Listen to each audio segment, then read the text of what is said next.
This is Jeremy Wentworth-Stanley. I'm the fellow who has a hyphen in my name. The hyphen is silent, but I am anything but that. Respectonomics is bringing you this living dignity template, this living dignity domain. And that is, in this instance, we are looking at a very personal issue that we encounter generally every day, whether we like it or not, but the business of handling objections. How often do we find ourselves in life making a recommendation, making a statement, and there's an objection that comes with it? So we're going to be talking about handling objections. My name is Jeremy Wentworth-Stanley. I am your voice of Respectonomics. I'm your year of Respectonomics. And under the heading of objections, call me up and tell me why we should be doing it differently, how we should be doing it differently, or how we are doing it successfully.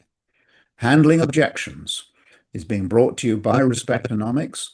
And if you have a comment or an idea, send it in. Jeremy@respectonomics.com. Jeremy@respectonomics.com. Handling objections. An objection is being made, and you have said, we would like to do something, or rather, I would like to do something.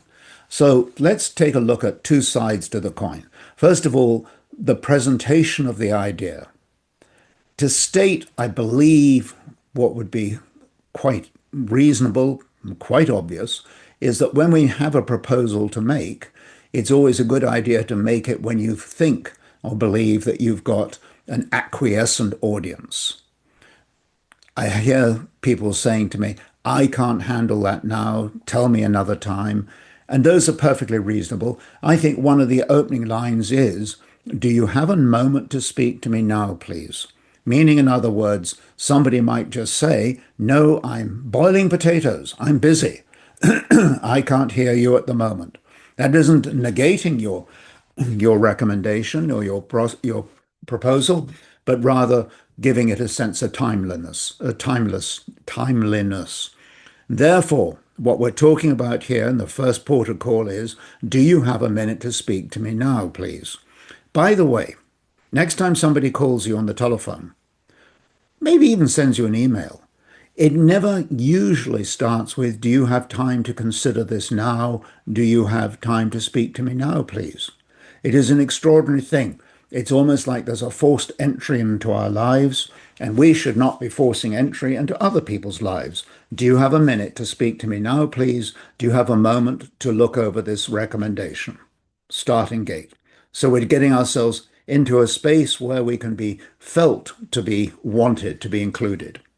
Once we're in that space, we then find people will come back with, yes, that's a great idea. And then we should, of course, say, if it's a great idea, what is the next step? And we can deal with that. What is the next step? I'll say it once more. What is the next step? We can have brilliant agreements, brilliant understanding, brilliant meetings. We can do all that. But if we don't know what the next step is, and we haven't identified it or clarified it, then it's unlikely that there's going to be any progress from what would have probably been an excellent idea. So we've asked if somebody has time to listen to us, and they've agreed, and then they say, yep, that's a brilliant idea. Then we say, what is the next step? But handling objections then takes us to the place where the hand comes up and they do not want to hear it. Now, one of the things you could say is, look, if I've got you at an inconvenient time, why don't we reconsider this later? It may be literally just a question of that. Oh, I'll give you a call back at 2:15 tomorrow. If you ever agree to call somebody back, one of the clever techniques is to say at the 15 or at the 45. I'll call you back at 1:45. I'll call you back at 2:15. Because when you do that, you have a better chance of it being remembered, being ingested by the other person and in your own life. 2:15 doesn't have that generality of somewhere around 2 o'clock. No, it's 2:15. So we do that as well. But then we come to the point where the person says, nope, I am not interested. And we have two responses that we can make to that. But before we do that, let's also ask ourselves, let's take a peek in the mirror and ask ourselves one question. Does the person's objection really matter? Because you can have somebody at the gas station saying, I don't agree with what you've just said.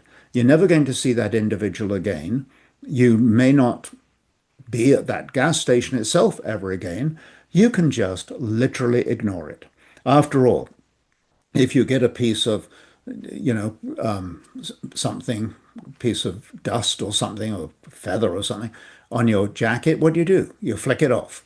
So we can always flick the objections away, not in a rude way, but literally under the premise that it's really not that important to you, so why would you spend any more time thinking about it or even answering it? So we can flick the feather away. It's very light, it doesn't have any weight to it. But now we're going to go to the part where it does matter to you.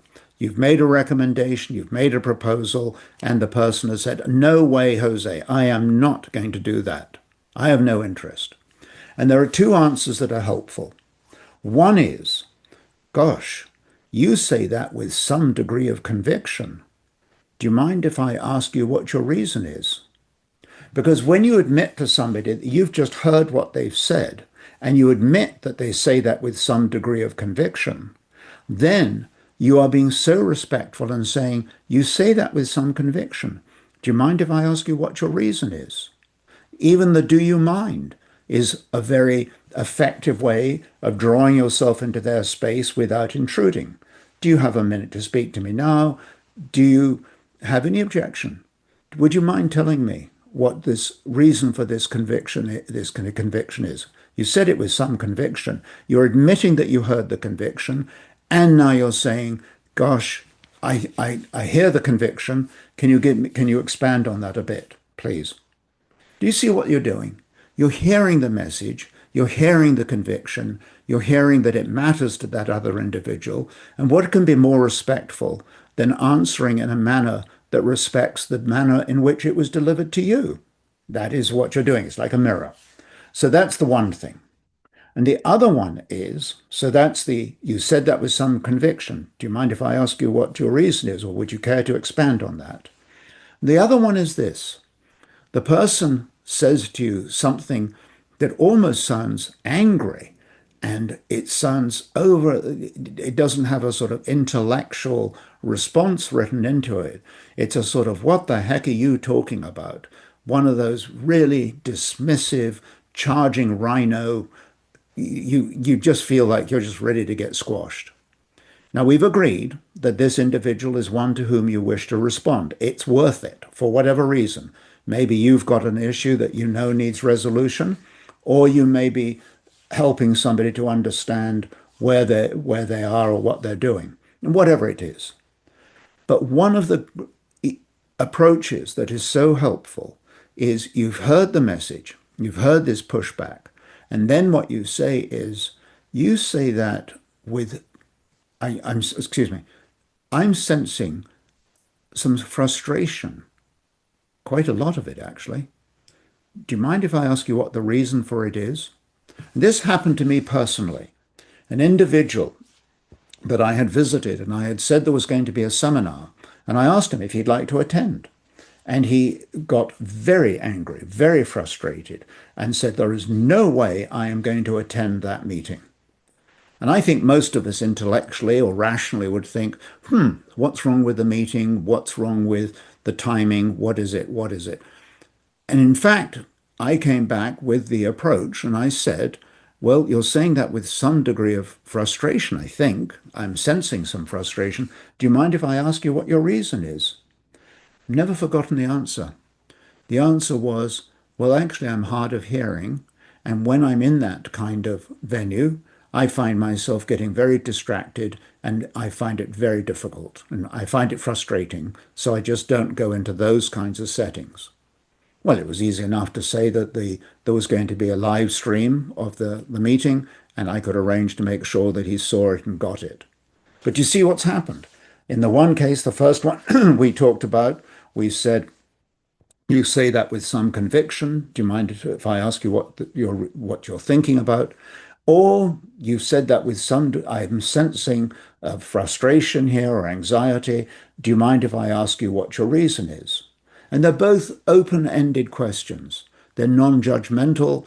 They allow the other person to be drawn into your space, and they allow for communication, therefore, to occur.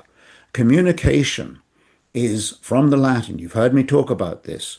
Co meaning together, because that's how we have a conversation when we communicate. But the munio part, the Munich part of it, that is from the Latin munio. It means to fortify, to build each other up. And isn't it wonderful to think that we can have a conversation where there's pushback of some kind or rejection, that we embrace the rejection, we handle it, we talk about understanding the conviction or the frustration. And from that, we get conversation, we get communication, and we build each other up. So what could have been destructive becomes constructive. There again, the co. We're doing it together. The last thing is this.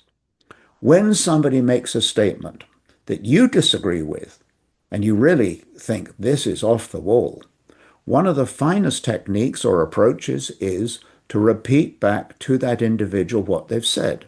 So you say to me that all laneways should be covered with tarmac. And for a lot of reasons, I think that's ridiculous, because I think laneways should be either covered with grass or with gravel or something else. But instead of contesting it, what I say is, oh, let me make sure I understand you. You're saying that all laneways should be covered with tarmac. And why that's of interest is because when somebody hears back what they've just said, they will invariably say, oh, that's not quite what I meant. And then they will go in another direction. I think that laneways should be covered in tarmac if it's going to get a lot of heavy traffic. Fine. There's a subsidiary, there's an explanation that goes with it. So one of the things we do, repeat back to the individual, to their satisfaction, that not only do you understand what they've said, but you wanted them to be able to hear what it sounds like to you by repeating it back to them. It's an easy thing to do. It can be quite funny. I did this once with somebody, and there was a yell of course you understand what I've said, and they hung up on me. But the truth is that normally speaking, when you repeat back to somebody what they've said, you will find something very, very remarkable happening. And that is the look of a remarkable look on their faces when you say and repeat back to them, because how few people today demonstrate that they actually listen. And there you are repeating back to them, so you've just heard what they've said.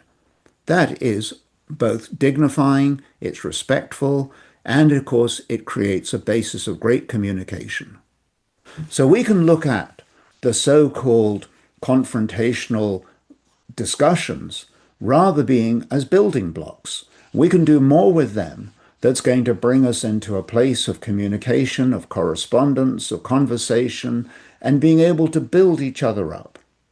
And in a world that seems to be bent on taking people down, we at Respectonomics say, nope, we are going to build people up. This is Jeremy Wentworth-Stanley, Jeremy at respectonomics.com, and I rest my case.